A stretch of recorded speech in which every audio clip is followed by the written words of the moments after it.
दोस्तों, देश के सबसे बड़े पद पर विराजमान प्रधानमंत्री नरेंद्र मोदी को आज कौन नहीं जानता। वो हमारे देश में ही नहीं बल्कि विश्व के एक पॉपुलर नेता की छवि बनाने में कामयाब रहे हैं।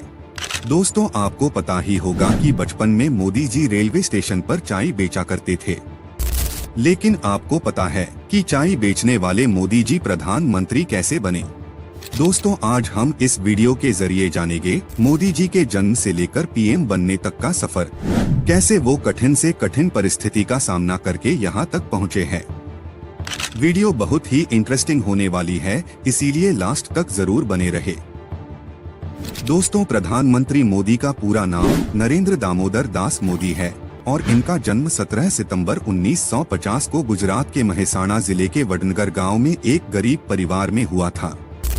उनके पिता का नाम दामोदर दास मूलचंद मोदी था और मां का नाम हीराबेन। नरेंद्र मोदी के 5 भाई बहन हैं, जिसमें सबसे बड़े भाई का नाम सोमा भाई मोदी है, जिसके बाद दूसरे नंबर पर है अमृत भाई मोदी, तीसरे नंबर पर खुद पीएम नरेंद्र मोदी आते हैं, चौथे नंबर पर प्रहलाद मोदी और 5वें नंबर पर सबसे छोटा भाई पंकज मोदी। उसके अलावा उनकी एक बहन भी है जिनका नाम बसंती बेन है। मोदी जी को बचपन में नरिया कहकर पुकारते थे। मोदी जी के पिता रेलवे स्टेशन पर चाय की दुकान लगाते थे, जिसमें मोदी जी भी अपने पिता की दुकान पर उनका हाथ बटाया करते। मोदी जी बचपन से ही कुछ अलग थे। वो दूसरे बच्चों की तरह नहीं थे। उन्हें बचपन से ही देशभक्ति के लिए काम करना बहुत पसंद था। 1962 में भारत चीन युद्ध के दौरान मोदी जी ने ट्रेन में जा रहे सभी फौजियों को चाय पिलाई थी और 1965 के भारत पाकिस्तान युद्ध के समय भी मोदी जी ने वहां से गुजर रहे सैनिकों को चाय पिलाई थी। मोदी जी ने गुजरात के वडनगर के ही भगवताचार्य नारायण आचार्य स्कूल से अपनी पढ़ाई की शुरुआत की थी और वो पढ़ाई में एवरेज छात्र में आते थे।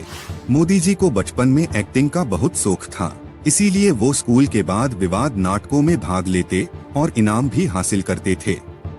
वो एनसीसी में भी शामिल हुए। मोदी जी बचपन से ही निडर व्यक्ति थे।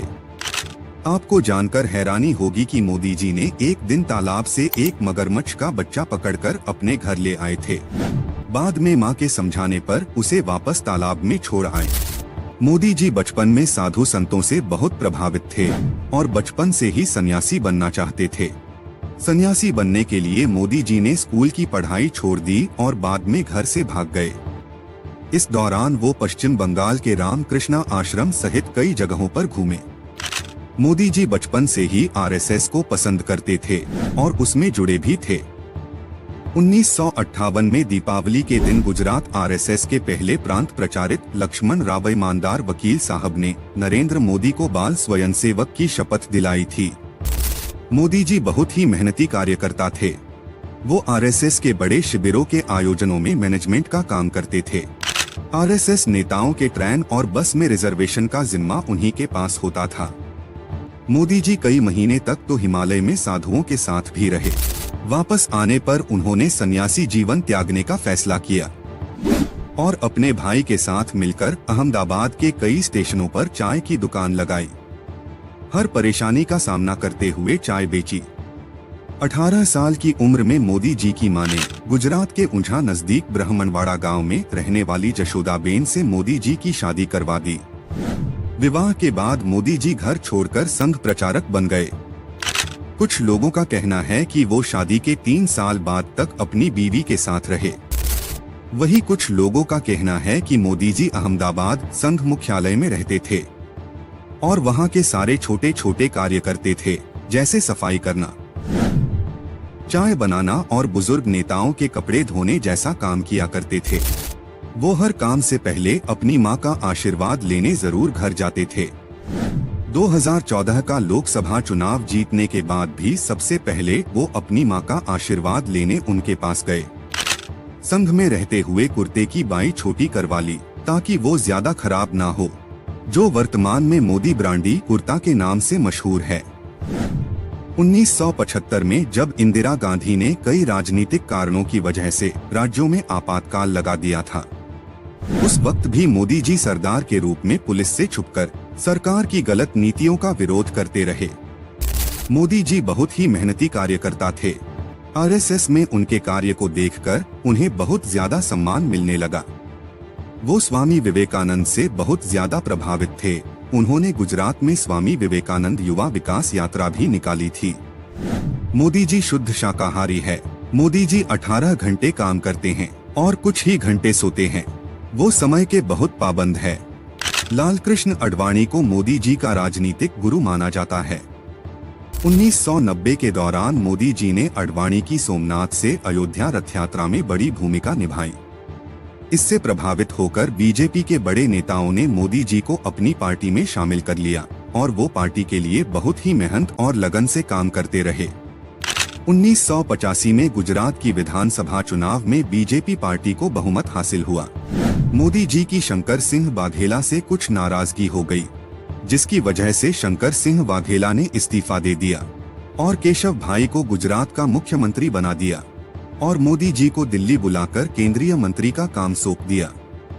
धीरे धीरे केशव भाई की तबीयत खराब रहने लगी और चुनाव में पार्टी की कई सीटें भी हार गए। इसके बाद बीजेपी ने अक्टूबर 2001 में मोदी जी को गुजरात का मुख्यमंत्री बना दिया। मोदी जी ने गुजरात में विकास किया, हर जगह बिजली और पानी की व्यवस्था की और एशिया का सबसे बड़ा सोलर पार्क गुजरात में बनाया। 2002 में होने वाले गुजरात के गोधरा कांड में मोदी जी का नाम जोड़ा गया। फिर इसके लिए न्यूयॉर्क टाइम्स ने मोदी जी को जिम्मेदार ठहराया। गोधरा कांड गुजरात की गोधरा शहर में 27 फरवरी 2002 को हुआ था। गोधरा शहर में रेलवे स्टेशन पर साबरमती ट्रेन के S7 कोच में आग लगा दी गई थी, जिसमें 59 लोगों की जान चली गई। इसके बाद गुजरात में जगह जगह पर सांप्रदायिक दंगे शुरू हो गए और 28 फरवरी 2002 को गुजरात के कई इलाकों में दंगों ने भयंकर रूप ले लिया और 1200 से ज्यादा लोग मारे गए। उसके बाद सुप्रीम कोर्ट ने इस दंगों की जांच के लिए स्पेशल कमेटी बनाई। कमेटी ने पूरी जांच पड़ताल की और 2010 में सुप्रीम कोर्ट ने कमेटी की जांच के आधार पर फैसला सुनाया।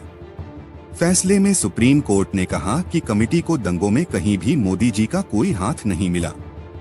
मोदी जी ने गुजरात में मंदिरों पर सरकारी कायदे कानून के खिलाफ बनाए गए सभी कानून तुड़वा दिया।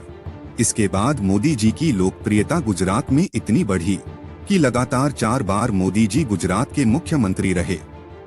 2013 की केदारनाथ आपदा में क्षतिग्रस्त हुए केदारनाथ मंदिर के पुनर्निर्माण के लिए केंद्र सरकार से मोदी जी ने मांग की, लेकिन उस वक्त कांग्रेस सरकार ने मना कर दिया। मोदी जी की अच्छी नीतियों को देखते हुए भाजपा सरकार ने 2014 में लोकसभा चुनाव में मोदी जी को प्रधानमंत्री के रूप में चुना। चुनाव के लिए मोदी जी ने सोशल मीडिया का भी खूब इस्तेमाल किया और अपनी मेहनत और लगन के बल पर भाजपा पार्टी को भारी बहुमत से जीत दिलाई। 26 मई 2014 को दिल्ली के राष्ट्रपति भवन में मोदी जी ने भारत के सर्वोच्च नेता प्रधानमंत्री पद की शपथ ली। मोदी जी भारत के 15वें प्रधानमंत्री बने।